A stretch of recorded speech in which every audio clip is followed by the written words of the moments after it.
Hello YouTube. So what we're working on today is the 2001 Grand Cherokee 4.7 liter V8 truck. What we've got going on is I rotated the tires about a week and a half ago and noticed that I had some play side to side, and I've been feeling that in the suspension anyways, a little wobbly. I'm also pretty sure I've got a warped rotor, so I'm going to go ahead and do the brakes. But what I want to show you how to do is how to replace these tie rod ends here. I replaced this one the other day and that tightened stuff up quite a bit. I'm going to replace this one and also the other two on the other side of the truck. I'm just going to show you how to do one of them because honestly it's the same way. You're going to follow the same procedure no matter which tie rod you're going to replace. So before I get started, the first thing I'm going to do is take a ruler and try to most accurately measure everything that I can from this point to a point right here on the steering knuckle, because you want this to be as close to being the exact same distance as you can. You're going to need an alignment anyways. Let me just preface this by saying that. But you want to have the alignment as close as possible for when you drive it up to the alignment shop. You don't want it to be too far out of spec. Number one, because it'll take them forever to do the alignment if it's way out of spec. And number two, if it's way out of spec, it would be difficult to drive the vehicle, maybe dangerous in some situations, depending on the speed and the road conditions and all that. So you want to try to keep everything as in spec as possible. So let's go ahead and measure this out, find out what distance we need to have that, maybe write it down so we don't forget the number, and then we'll go ahead and remove this tie rod end. So I've got my ruler here, and what I'm going to do is I'm going to butt it right up against this little sleeve right here. Get it nice and flush, and then I'm going to pick a point in which I want to measure on the top of the steering knuckle. That way I can get a nice accurate measurement. As you can tell, this ruler only measures on this side from this direction, so what I'm going to do is just get the exact measurement coming from here. So that looks like it's going to be 10 and 5/8 would be like a pretty exact measurement to that corner. So 10 and 5/8, that's going to be my measurement. Now I'm going to go ahead and start removing this tie rod, get it out of the way. So the first thing you want to do then is get this little cotter pin out of the way. Do that just by bending it down, getting it as straight as possible. And then you're going to go ahead and pull that out. Sometimes you got to fiddle with these things a little bit to get them to come out. That one came out pretty easy. Looks like it's going to be a 19 millimeter.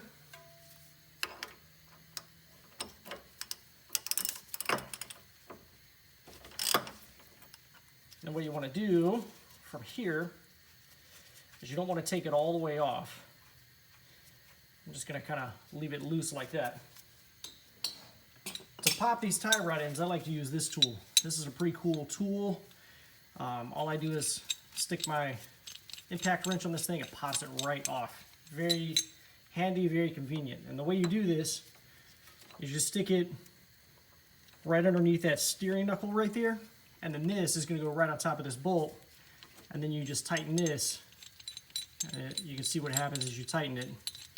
It closes this, pushing this bolt down, it's going to pop it right out of there. Instead of trying to mess around with those forks and everything that you see, those tie rod forks and everything, this is a much better tool in my opinion.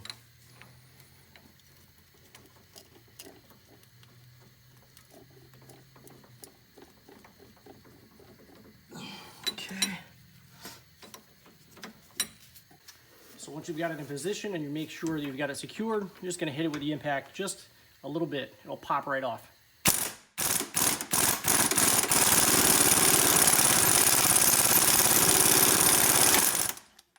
And there you go.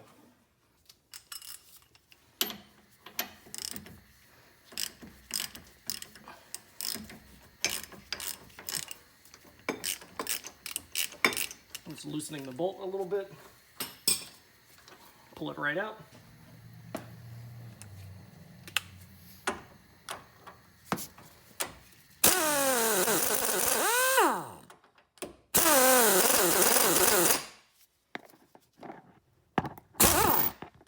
There we go. So now this is loose. The next thing you want to do is loosen your nut here and then unthread your tie rod out.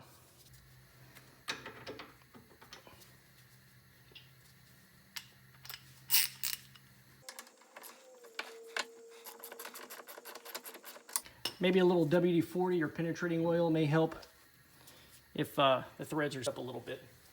So you see here, there's actually a little handy spot right here on these factory tie rods. This is actually a little loose. It's not as bad as the other one was, but it's a little loose. You shouldn't be able to move that by hand, just for reference. So I'll put this right on here and start turning it. And actually, this one looks like it's pretty easy to come off. Yeah, I can do that by hand, I think.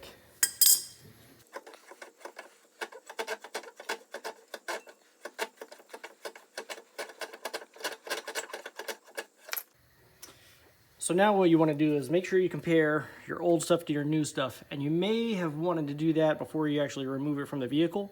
But make sure everything's at the same angle, looks like it's about the same length. Make sure you got the right part. So in this case, it looks like we've got the right part.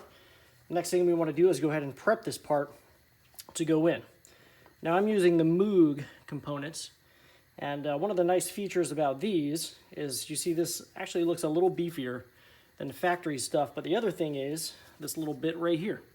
That is a grease nipple, or a grease fitting, or a zerk, or whatever you want to call it. But what you're going to do is thread this right in to where the joint is. And that way you can lubricate the joint really well and kind of make it a maintenance item to keep everything nice and lubed up.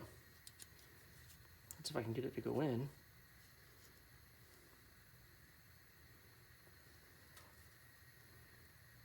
Okay. Just going to go ahead and snug this down a little bit. You don't want to over tighten this because obviously it's a small item. You don't want to put any ooga doogas in there. You just want the fitting to stay in place. Okay, so once the fitting is threaded in, you're going to fiddle around with your grease gun for about 3 hours and actually try to fill it with some grease.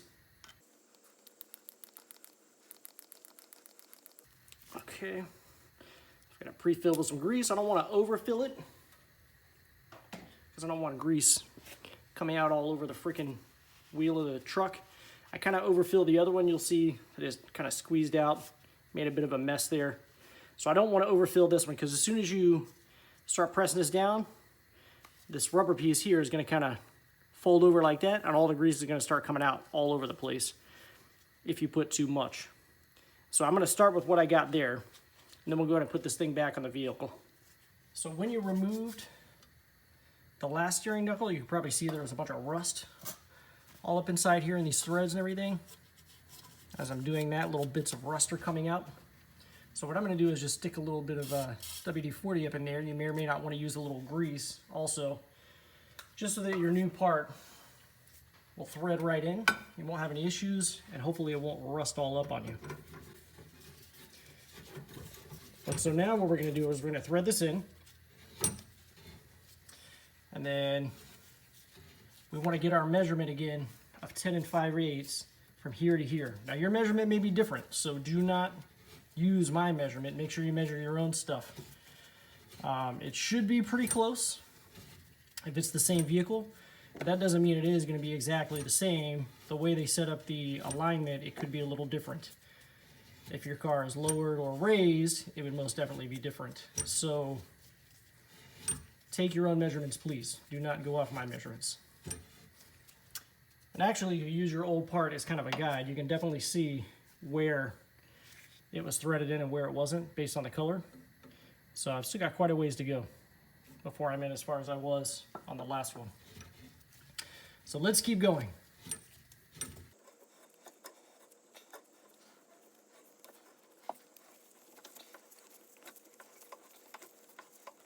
Okay, let's check this again. Looks like we need to go just a little further. And if it starts getting difficult to turn, the way this one is, you can always take your opened-end wrench again, kind of open it up right here, and just turn it using the opened-end wrench. Easier said than done with the camera in the way, but you get the idea. If it starts getting too hard, you don't want to force it too much, so you may want to, like I said, clean those threads up, use a little WD-40, do what you got to do to get everything to thread in there. Because it is a bit rusty on my Jeep. Would not be surprised if it's the same on yours. So that is still not wanting to go in. I think from here, what I'm gonna have to do is clean those threads up. So the way you normally clean threads up is use a tapping tool, right? Use a thread tapping device to actually tap out the threads, clean them, chase them, and all that. Well, I don't have a tap that big. I don't know about you. Maybe you've got one. I certainly do not. But you know what I do have is the old tie rod. So what I'm going to do is I'm going to take a triangle-shaped file, and I'm going to file out some grooves in this, kind of making it like a tap. I've done this before in the past when I didn't have a right size tap I needed to do something. And it actually works pretty well. So actually, instead of using a file, I use my Dremel tool, and I cut some grooves in this thing to make like a thread tapping tool. So you want to very carefully start threading this in, make sure you get it nice and straight. You don't want to mess up your threads that are there. Right? This is to help, not to mess things up. So once you start getting it threaded, go ahead and take a little lubricant and put a little lube on there because you want this to be well lubricated as it's cutting the threads. If it's dry on the other side like it was when I just flipped it over, add some more. Make sure everything's nice and lubricated as this is going in. So now what this is going to do is it's going to clean your threads up really well. So I'm just going to thread this in. Once I start getting to the point where it's getting tight, I will start using a back and forth motion just as I would a thread tapping tool. So feels like right about there. Go ahead and grab my wrench, and I'm going to go just a little back and forth. You don't want to force it, you just want to get these threads nice and cleaned up. As you can see, it gets easier as I get past a certain point. You'll feel it catching and stuff when it gets to parts that aren't cooperating quite so much. But as you can see, this is working actually quite nicely to clean those threads up. I know it's a pain and makes things a little more difficult to work with, but it's going to make stuff easier in the long run. And I do believe that this is a product of the rust that's all up in there. So that's your problem. You want to get all that crap cleaned out of there.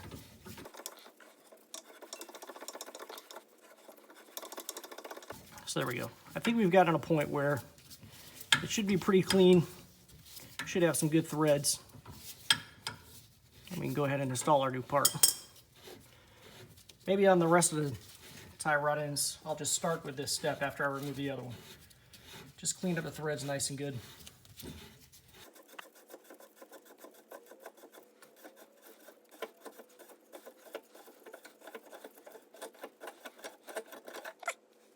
So again, I'm just going to wipe this out just a little bit to try to get some of that garbage out of there. All right, so this time it should thread in nice and easily. No problems. Should go right in.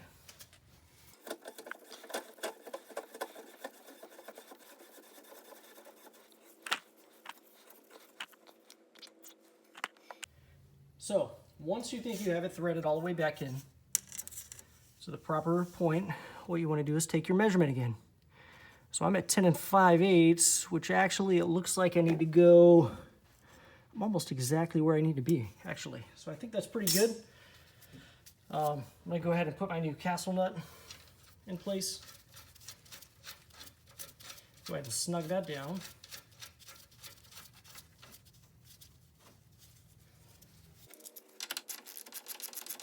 And I'm almost 100% certain that there's a proper torque spec for this. So whatever that torque spec happens to be, look it up online and make sure you follow that, okay? Do it the right way.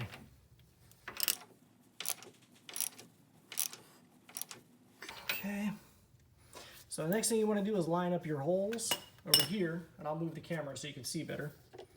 So line up the holes for your castle nut.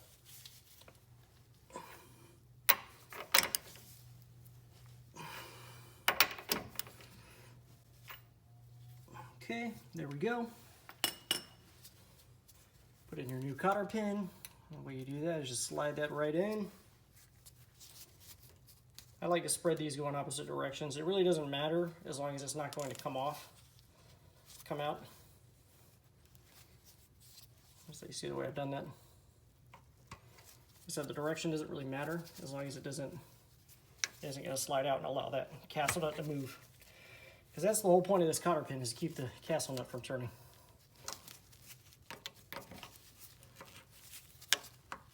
So there we go, we got that in place. And the one last thing that you want to note is right down here you can see some grease squeezing out. That means you got sufficient grease up in your tie rod joint. And then just tighten down your bolt here. Don't forget about that little sucker. It's kind of back there out of the way, but you do want to make sure that's tightened up. So I hope this helps you doing your Jeep, working on whatever car you're working on, and saves you some money. And I thank you very much for watching. Thank you, YouTube. Just go ahead and snug this one bolt back down. And again, there's probably a proper torque, so follow that. Thank you, YouTube.